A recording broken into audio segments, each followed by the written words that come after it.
Hi, Tea Society! Welcome back to the Anti-Social Planet, and today we are checking out Mushi-Shi episode 5, and I'm pretty excited for this. This series continues to impress me every time that I check out another episode. Last episode, they deviated from some of the format of the previous episodes. It was great to kind of have those first 3 episodes to introduce us to the world and the basic concepts and like what Mushi are and all of that, and then going into episode 4, deviating off of that format and exploring some other ways of going about the same storytelling. So I'm excited to see what this one has for me. I'm not exactly sure what, because it's something about a traveling swamp. I'll figure it out eventually. In 3, 2, 1, go.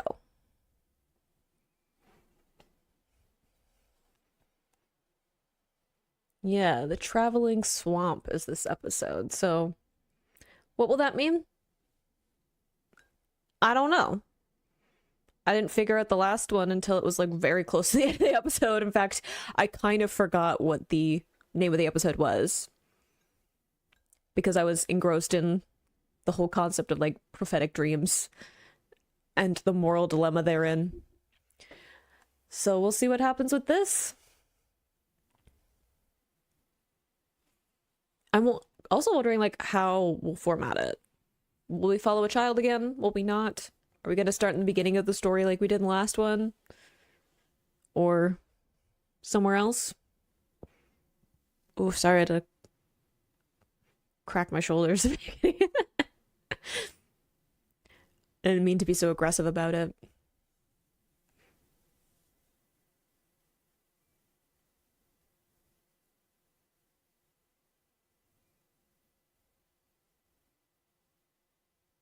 Such a mellow intro before they make me question everything I thought I understood about the world.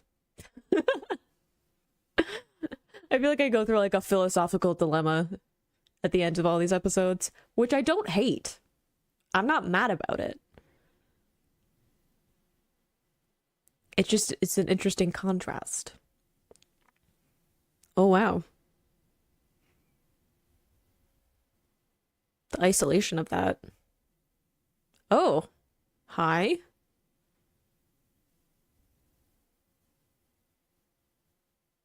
Ooh, the horns that we had before. I like that we're bringing some of that forward, like a little bit less episodic in the bowl.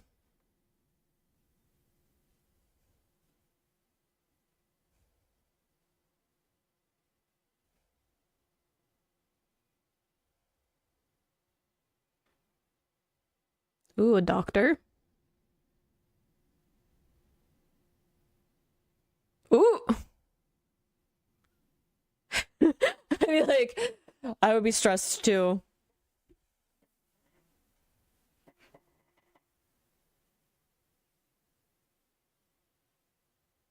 Capture it.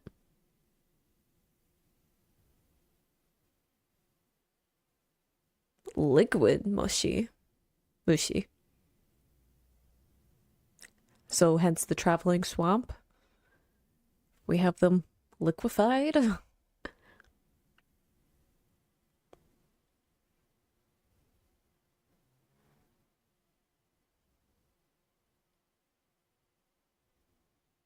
love like the haziness in these like environment setting paintings.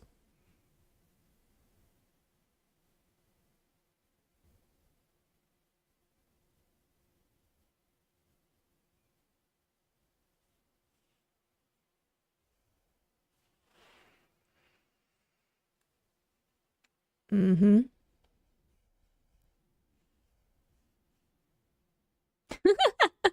Like specifically foxes and badgers. I know that there's like folklore involved with that. Oh, holding the fish upside down is interesting. Interesting colored hair. This like emerald color that we've seen before.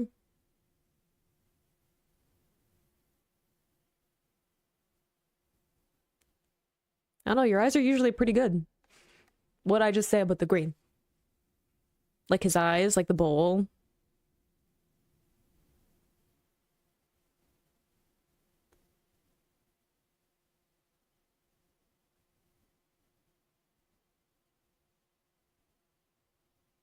Why did we stop?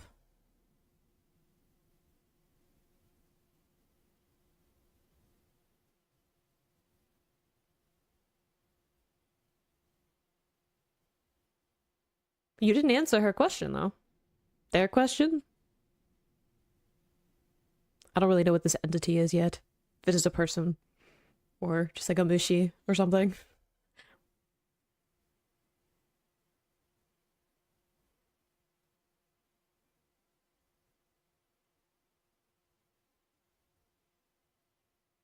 Are you part of it or are you just following it?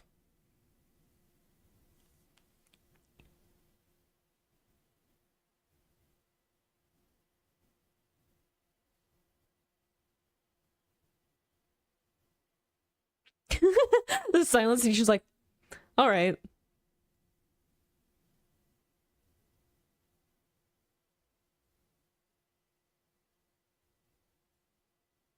The sea, that seemed to be of interest.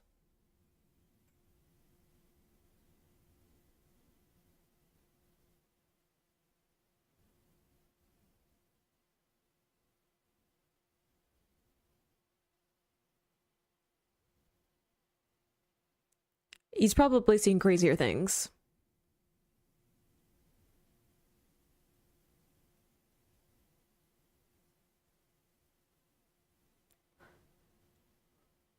I don't like that we had that statement on the side where you can't see his eyes.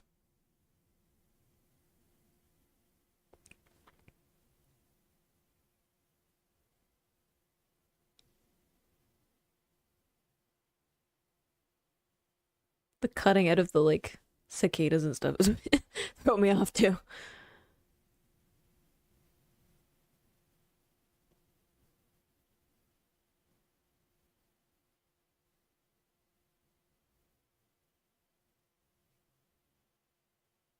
Hmm.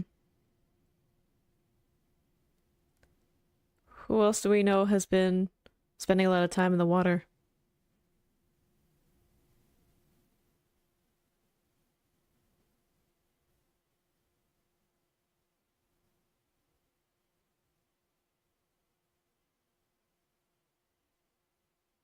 It's true. How did you get mixed up with the swamp?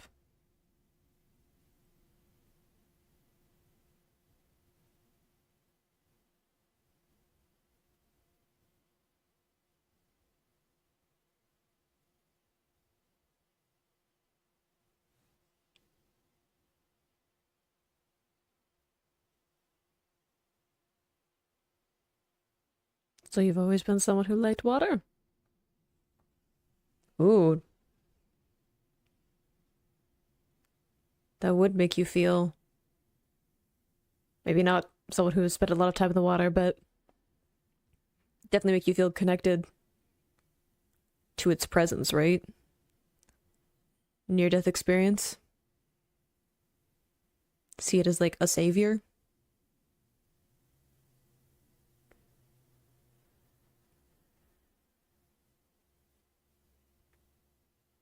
Does make me think what you are, though. Are you alive? Were you saved? Or were you just incorporated in?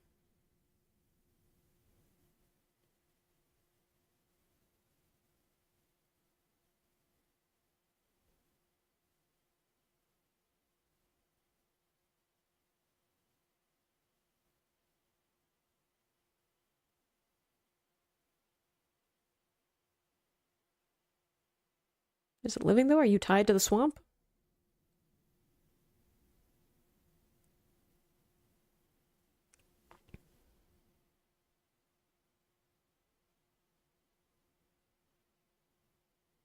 Whenever they don't fully put out a fire and go to sleep, I do feel a lot of anxiety.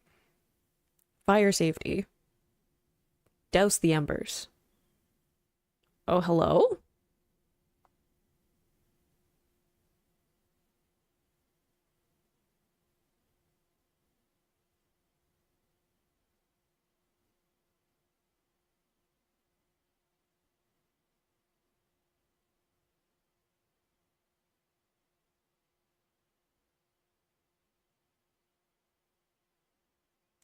Oh dear. Was she like a sacrifice?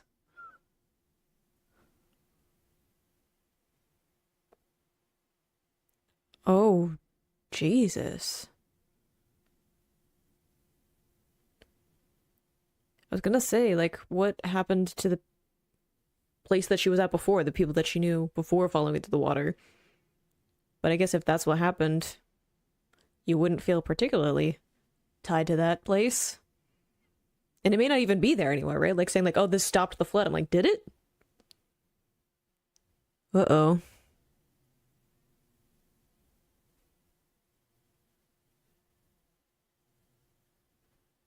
Yeah, looks like that might be what we're dealing with, huh?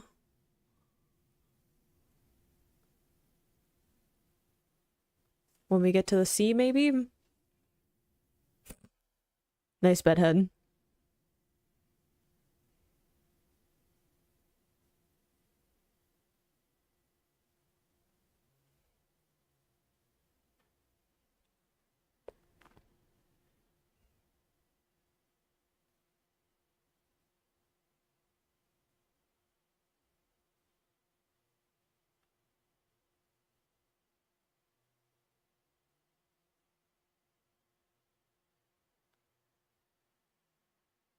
I don't know if there's really a way to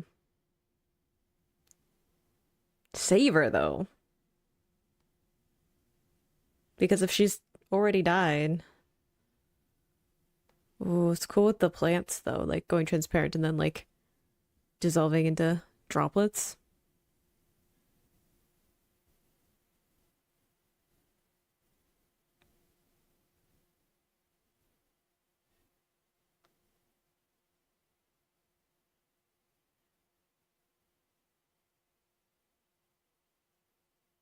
I think she does.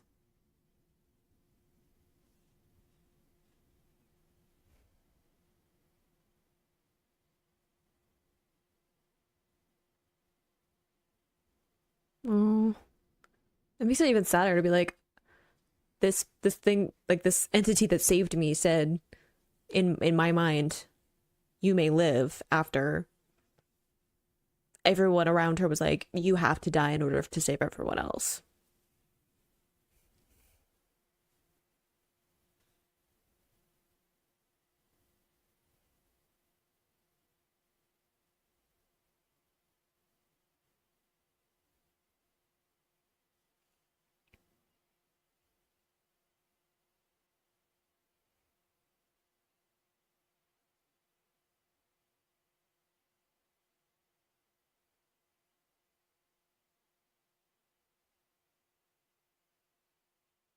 I mean, leave it to fishermen and sailors to know about the weird things going on.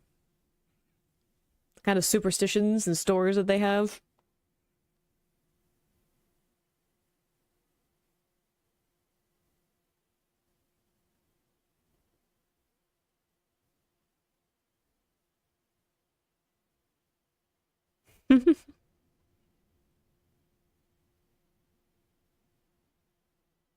Like the 50-50.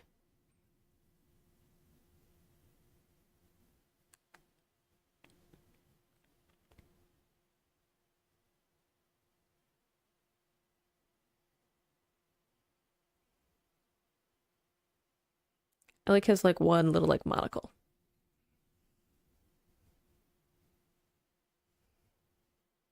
Now that I think about monocle again, like one eye. We do the same thing with ginkgo.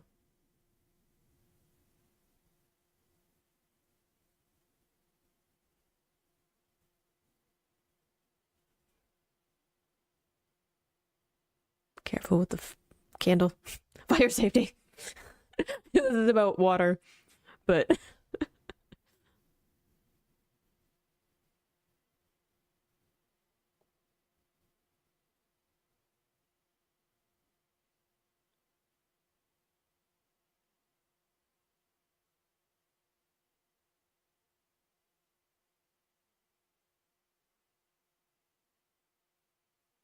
interesting.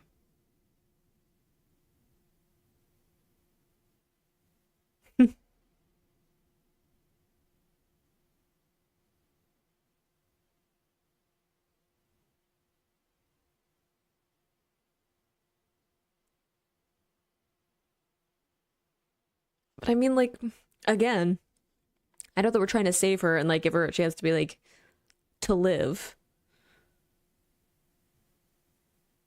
But like, one, is that what she wants? And two, or they, I guess, again, I don't really know other than them talking about like, oh, being like the bride of the water god or whatever. But like, what this person is now. But like, can we? Can we save someone who has been incorporated into this swamp of Mushi?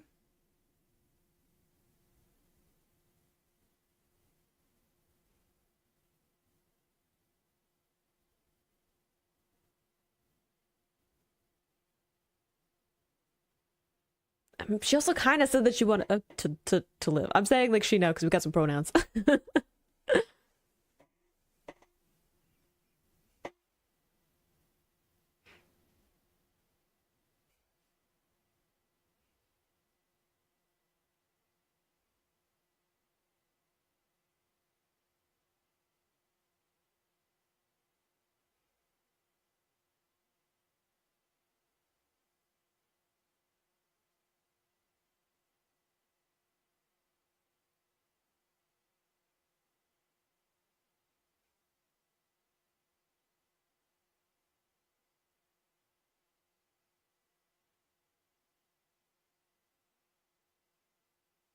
Mm,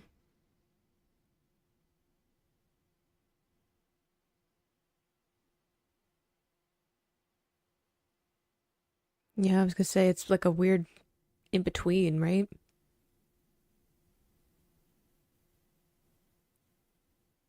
That's why I'm like about this girl that we encountered. Like, is she alive? Is she dead? Or is she in the weird in between?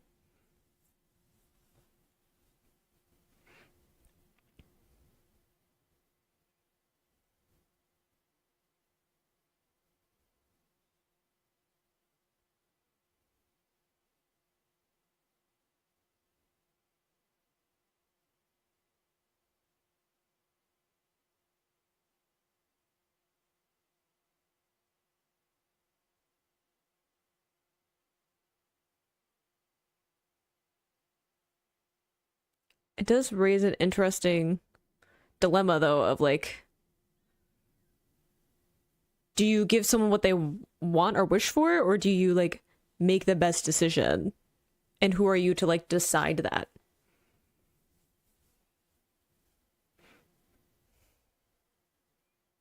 Just going into the water?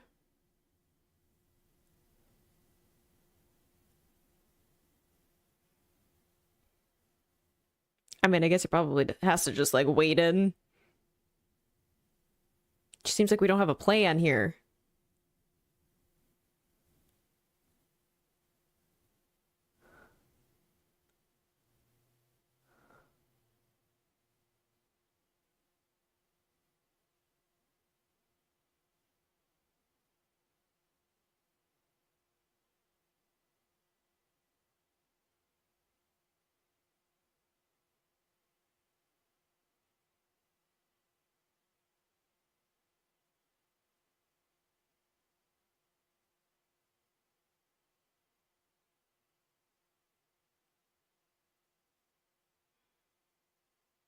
Oh, the calmness though.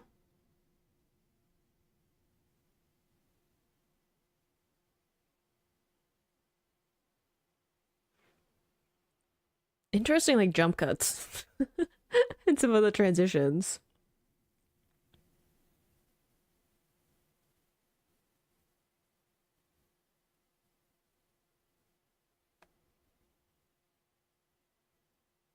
We're going to find, yeah,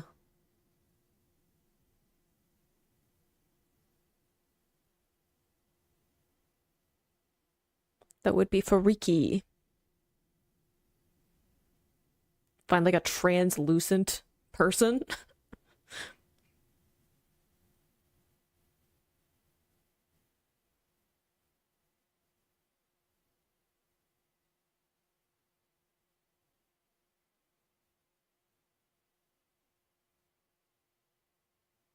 Ooh, got our color back.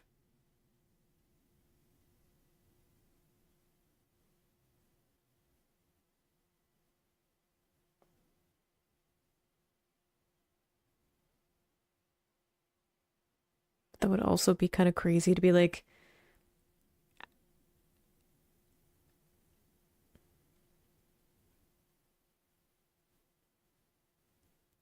yeah, again, like this savior, but then also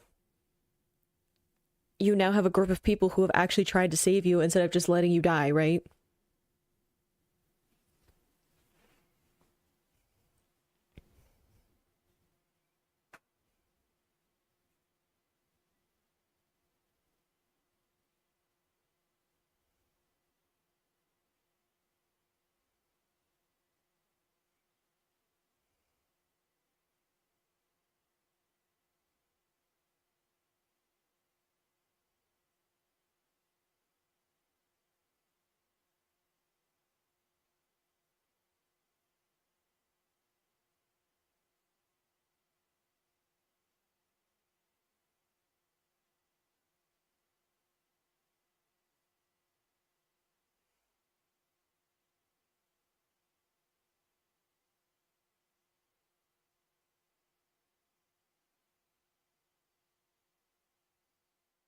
It is like a strange blessing though, after the whole like she was sacrificed for like to protect a village, to protect a group of people, right? And then now there is like a strange abundance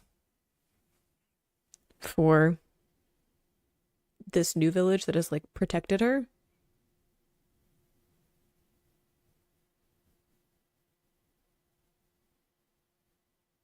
Oh, there's gonna be more.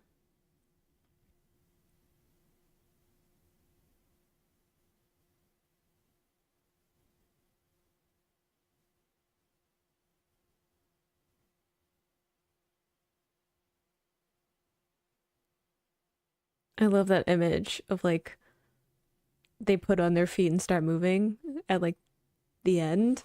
Another beautiful episode from this series, and I think that it's really fun to see some of the stuff being pulled forward, not just in terms of referencing with the bowl and the horns and stuff, but also Ginkgo, right? Him being like, I let this person become Mushi, like I made this person Mushi because that's what they wanted, but I'm not sure if that's like that was the right thing for me to do, if that was the right way for me to interfere with what was happening. And I love having that be part of what is shifting the way that he interacts with other people going forward, going through like different things and stuff, right, within the series, but also just like a really beautiful, I don't know, like analogy of like life and sacrifice and like the cycles of going through youth and going through your life and then getting to the end of life. And obviously I am like not at the right age to have a ton of wisdom and insight into that, but I think that it's interesting to have the contrast of Io, I think is what they called her at the end, who was like very young,